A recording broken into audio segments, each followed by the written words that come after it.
Good evening बच्चों। आज class 7 का सेकंड वीडियो है, भूगोल है, ज्योग्राफी पर्यावरण और हमें समझ में हमारा पर्यावरण का अध्याय जो है यानी चैप्टर मानव पर्यावरण और न्यायिक क्रिया उष्णकटिबंधीय एवं उपोष्ण प्रदेश।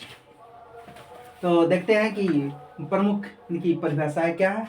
सबसे पहले मुहाना, सहायक नदियाँ यानी बोमिलाइड और कसाब या मोनाको, मलोक्का और जनसंख्या घनत्व, छत्तनुमा खेती, पिरान। इसके बारे में एक एक कर परिभाषा देते हैं और ध्यान से सुनो और लिखने के भी प्रयास करो।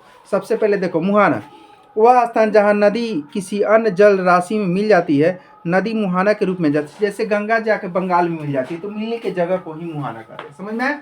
जो नदी जाकर मिल जाती है उसको मुहाना कहते हैं। नेक्स्ट है सहायक नदियाँ।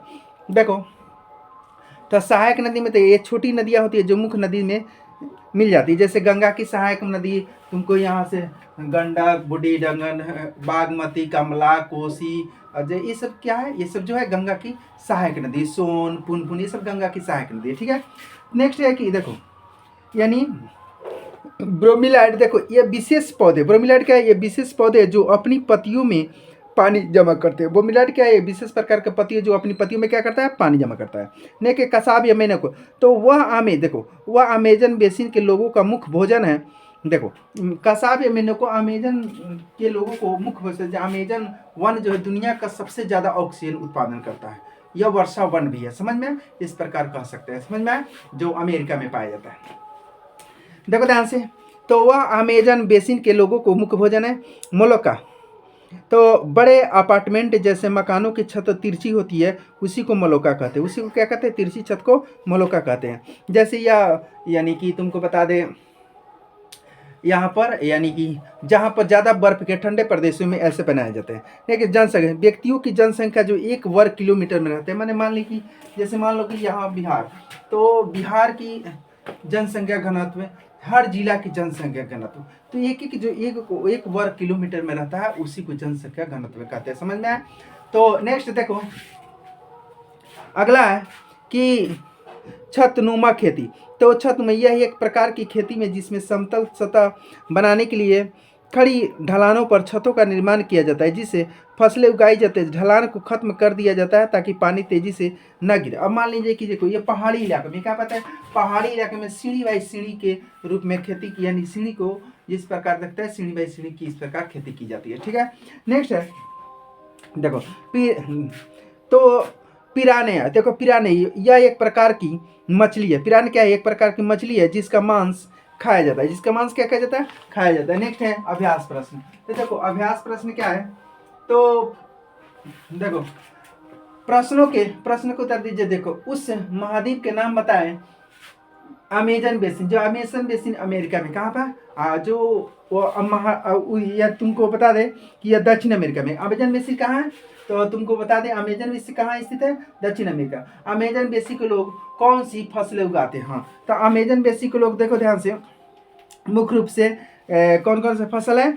यानी टेपियोका, अनास, शकरकंद, मैनोआक, यह मुख्य रूप से वहाँ की लोग खेती करते हैं। नेक्स्ट नकदी फसल। तो नकदी फसल में देखो, मुख्य नकदी फसल उसे कहते हैं जो किसान लोग उगाता है और उसे बेचता है, घरों में नहीं रखता, उसी को नकदी फसल कहते हैं। तो जैसे मान ली ईख हो गया, मक्का हो गया, कॉफ़ी हो गया, कोको हो गया, ये सब नकदी फसल में आते हैं कि किसान अपने घर पर नहीं रखते, तुरंत उसको उजाया तुरंत यानी कि उसको बेच देता है। नेक्स्ट देखो, अमेजन के वर्षा वन में कौन सी पक्षी पाए जाते हैं? हम देखो कौन कौन मैंने देखो अमेजन के वर्षा वन में देखो टुकुन, ध्यान दो। तो इस प्रकार हम देखते हैं अमेजन के देखो, टुकुन एक प्रकार के पक्षी थोड़ा, बहुत बड़ा जंगल है तो अनेकों प्रकार के पक्षी हो सकते हैं। तो देखो क्या क्या है?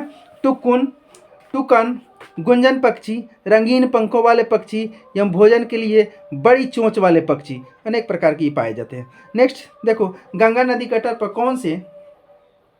कौन से प्रमुख शहर है? तो गंगा नदी के पता अनेक है। जैसे तुम्हारा बिहार का पटना है, वाराणसी है, इलाहाबाद है, तो ये अनेक प्रकार के शहर तुमको है। तुमको बता दें कि इलाहाबाद है, कानपुर है, वाराणसी है, लखनऊ है, पटना है, कोलकाता है, ये सब गंगा के किनारे बसे हुए, गंगा के तट पर है। नेक्स्ट देखो ध्यान से क्या है, यानी एक सींग वाले गैंडे कहाँ पाए जाते हैं, तो एक सींग वाले गैंडे ब्रह्मपुत्र के मैदान में पाए जाते हैं। कहाँ पाया जाता है, या आसाम में ब्रह्मपुत्र के मैदानों में यह पाए जाते हैं एक सींग वाला गैंडे। नेक्स्ट है, देखो ध्यान से दूसरा प्रश्न है सही चिन्ह। देखो दूसरा क्या है, सही उत्तर का, यानी कि सही उत्तर कीजिए।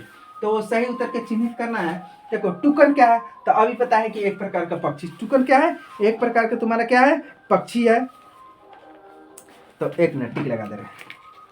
तो टुकन अभी बोले हैं एक प्रकार का पक्षी। दूसरा प्रश्न है, यानी मैनियोक यहाँ का मुख्य भोजन है, कहाँ का, यानी अमेजन का। कहाँ का, अभी ने बताया तुमको, यानी कि देखो अमेजन। दूसरा नंबर क्या का, अमेजन। तीसरा है कोलकाता किस नदी के तट पर स्थित है, तो कोलकाता हुगली किस नदी पर है, कोलकाता हुगली नदी पर स्थित है।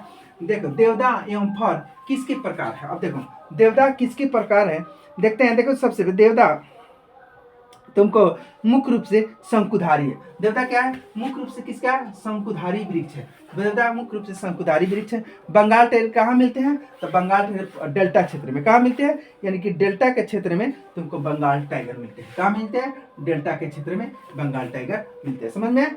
चलो नेक्स्ट है कि मिलान करने वाला। देखो सूती कपड़े, तो सूती कपड़े कहाँ ज्यादा होते हैं, यानी गंगा बेसिन के मैदान में, गंगा बेसिन में। मुलक्का, देखो अभी बताया, देखो मुलक्का तुमको बता दे, मुलक्का ना, मुलक्का तुम्हारा हो जाएगा, हाँ ढालू छत। मुलक्का क्या अभी बताएं, ढालू छत। पिरायन, तो पिरायन तुम्हारा हो जाएगा, ध्यान से सुनो।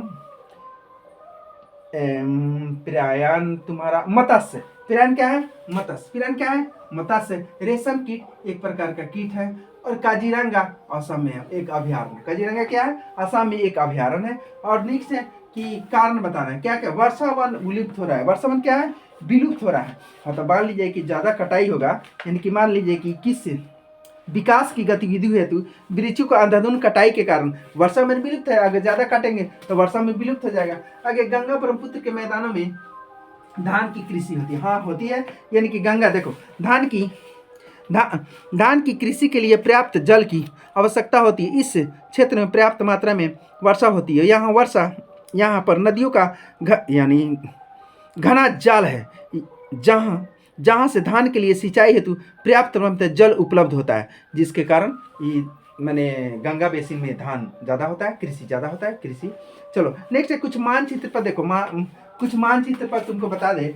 सबसे पहले दर्शाना है गंगा ब्रह्मपुत्र नदियों को, यानी उद्गम के मुहाने तक, यानी कि दर्शाए दोनों नदियों की महत्वपूर्ण सहायक नदी। अब देखो मान लिया जाए, यानी चिन्ह जो तुम्हारा है, यानी सबसे पहले गंगा जो है यह गंगोत्री से ही होते हुए, यानी उत्तराखंड से होते हुए तुम्हारा उत्तराखंड, उत्तर प्रदेश, बिहार और बिहार होते हुए पश्चिम बंगाल होते हुए, या बांग्लादेश होते हुए, यह जो है यानी तुमको बंगाल की खाड़ी में कहाँ मिलता है, यहाँ बंगाल की खाड़ी है, बंगाल की खाड़ी में मिलता है। समझ में आया। और ब्रह्मपुत्र जो है तुम्हारा, ब्रह्मपुत्र जो है यानी चीन से, यानी कि तुमको चीन में वो स्थान पड़ता है, यानी चीन से होते हुए या तुम्हारा अरुणाचल प्रदेश से होते हुए, आसाम होते हुए, और यह मान लीजिए कि होते हुए बंगाल में, ये जो है यहाँ पर तुमको यह भी बंगाल की खाड़ी में होती है। ये भी क्या कहते हैं, यह भी बंगाल की खाड़ी में होती है।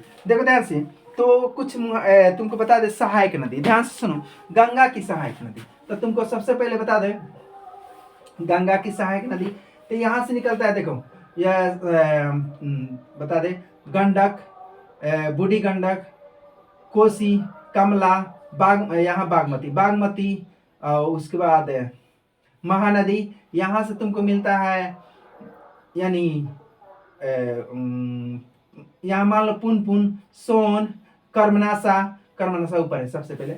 उसके बाद किउल, अजय, ये सब नदियाँ जो है, ये चंबल, यहाँ पर है क्या, चंबल। ये उसके बाद आगे है जमुना। ये सब जो है भागीरथी, यानी इस प्रकार मिलते हुए, या अनेक नदियों से मिलते हुए यह बंगाल की खाड़ी में जाकर गिरती है। इसका भी छोटे छोटे नदी है, तुमको बता दे हांगो चीन में दूसरे नाम से जानते हैं। इनका भी बहुत से छोटे छोटे नदी मिलकर और जो है यह बंगाल की खाड़ी में गिरती है। समझ में आया? तो इस प्रकार हम देखते हैं कि यह अगला कुछ चित्र में दर्शाना है। देखो यह कर दक्षिण अमेरिका। देखो भूमध्य सागर के देशों में, अब भूमध्य सागर के देश में मान ली कि तुमको बता दे भूमध्य सागर, तो सबसे पहले बीच वाला भाग को देखो, बीच वाला भाग को है जो बीच वाला है आधा आधा, इसको भूमध्य सागर कहो, 0 डिग्री देशांतर कहो। समझ में आए? पहले 0 डिग्री मैंने यह तुमको बता दे, इसको माने यह इस पर 0 डिग्री चलता है। समझ में आए? यानी कि यह यहाँ से ही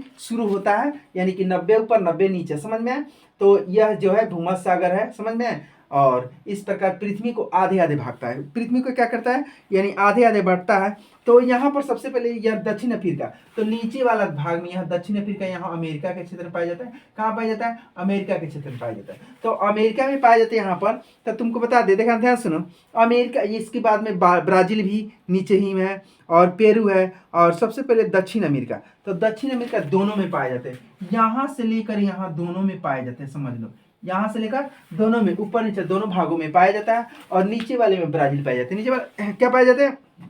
ब्राजील है, पेरू है और इक्वाडोर। तो यह भूमध्य सागर के क्षेत्र में पड़ता है। क्या पड़ता है? भूमध्य सागर के क्षेत्र में पड़ता है। और इस प्रकार देखो ध्यान से, तो एक प्रकार और सबसे पहले कि यहाँ पर उष्ण कटिबंधीय कर रहा है। क्या कर रहा है? उष्ण कटिबंधीय प्रश्न में दिया हुआ, यानी अध्याय में, इसमें नहीं प्रश्न दिया हुआ। तो उष्ण कटिबंधीय का मतलब होता है यानी ठंडा गर्मी दोनों। जैसे मान ली 23.5 डिग्री पृथ्वी अक्ष पर कितना डूबा है? 23.5 डिग्री झुका हुआ है। तो 23.5 डिग्री झुका हुआ है। तो इस 23.5 डिग्री में मैंने देखो ध्यान से, यह जो है जो अपना अपना से झुकता है। तो मान ली कि 23.5 डिग्री यहाँ देखो, यानी यहाँ नहीं, देखो ऊपर कर्क रेखा, ऊपर क्या होता है? 23.5 डिग्री ऊपर भी होता है। तो 23.5 डिग्री ऊपर कर्क रेखा, 23.5 डिग्री क्या होता है? मकर रेखा। नीचे क्या होता है? मकर रेखा।